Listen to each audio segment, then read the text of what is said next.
Yeah, good to go. Hey everyone, welcome to our final presentation. Happy 4th week.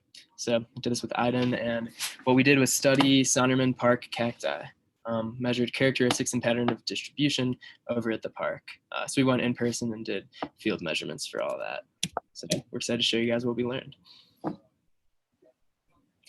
So the purpose of our research was to analyze the cacti's characteristics in order to find patterns of abundance and figure out the reason for them. So what we did was measure at first a grid measurement, analyze the grid makeup, abundance, percent of grass, bare ground, and percent of cacti in that grid. We then measured with a specific cacti spike length, cladode height. Now cladode is the actual cacti itself, so the length of the face. So it would be cladode height. Cladode width would be the width of that, of course, and we measured color because there's a wide variation between green, red, yellow, and then we measured number of cladodes. And we compared these measurements to each other, try to make connections between, for example, if there was a shorter spike length, then what would be the reason for that, etc. And the main focus of our project was to make a distinction between under bushes and over bushes. So while we walked around Sonderman Park with Mira,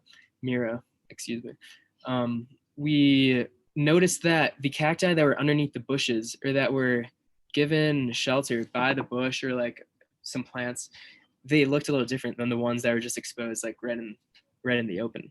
So now this leads us to our hypothesis. We think that cacti size, color, and spine density experience a significant adjustment between shaded individuals and those exposed to the sun in order to respond to the exogenous effects of sun intensity and herbivorous predation. So we're walking around and we look under the bush, and we just see that some of the cacti might be more green than the cacti above the hill exposed and might be more red.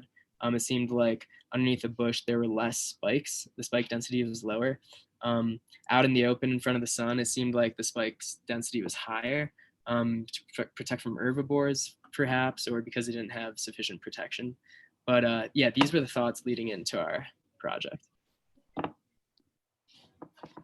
All right, so starting with the graphs that we made based on our data, the first one is regarding the cladode size versus the color, which range from green to red, and the size is ranging up to 9 centimeters here.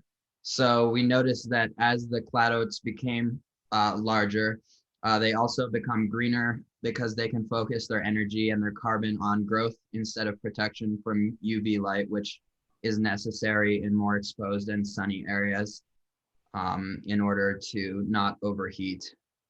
And then our second graph was cladode size versus the number of cladodes. So here, this one captured both width and height, divided the height by width squared, which might be arbitrary, but representative of size to some degree. So in here, we notice that as cladode size increases, we also see an increase in the number of cladodes, but we only see a slight correlation here between the two, so might not be representative of any larger trends regarding cacti growth. Yeah. What was interesting though is when we look at different patches of cacti, if there's a lot of cladodes or just a lot of cacti spread in between each other, it kind of seemed like they would be smaller. But our research, and I mean, it was limited, the amount of cacti that we were able to serve there. But the correlation wasn't huge. So the next connection we tried to make was percent of bare ground versus spike length. So this would be trying to capture our hypothesis that I talked about earlier, which was that in more exposed areas, they would have longer spikes to protect from herbivores. But based on the data we collected, there's no collection or correlation between these factors, but the density of spines is higher in exposed areas, presumably as protection from herbivores.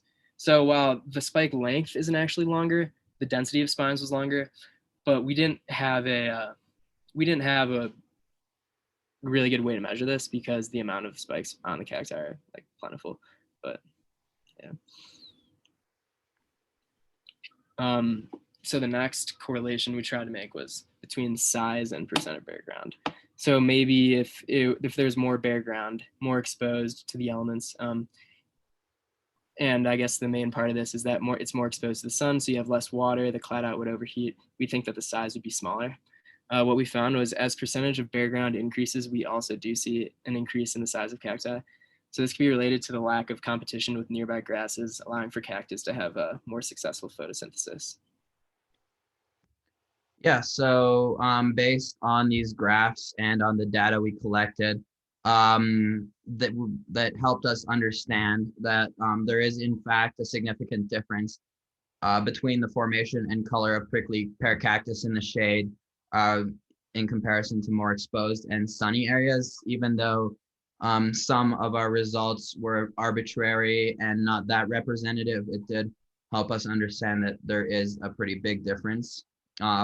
One finding that did differ from our expectations is the size of the cladotes seeming to increase in more exposed and sunny areas, but those results don't seem to be all too meaningful for larger trends because cladotes should in fact be getting smaller in order to absorb less heat from the sun and not overheat. And as they get smaller, they also get darker in color, in the purple color. But otherwise, the spine density does increase in more exposed area and the color gets darker. We did notice that as the cacti is experiencing higher levels of UV light and also herbivorous predation. So these changes between the shade and the light, we are assuming that that has to do to protect, that has to do with protecting the cactus from high levels of UV light and overheating leading to their death, or from excessive predation, herbivorous predation, so that they have the ability to photosynthesize more and produce more carbon, given that they are highly limited in their ability to do so. So these were our findings, and if you have anything additional to add, Jacob.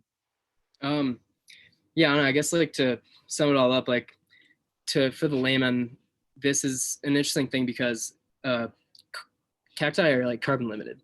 So it's not like they're just gonna be able to like take over some place that they just like started growing as like the grandma grass that we learned about in class would. Like they take a long time to grow. They have low photosynthetic rates because of their CAM process. So it seems like they have to be very careful about how they spend their energy and carbon. And I mean, that's why there's such a difference in like, well, there's not a difference in spike length, but in spike density. And that's why we'd see like such a wide variation in colors and size, because what they have to do is just protect their energy. So that's pretty much it. Yeah, that sums it up. So thank you, and look forward to seeing everyone else's presentations. Yep.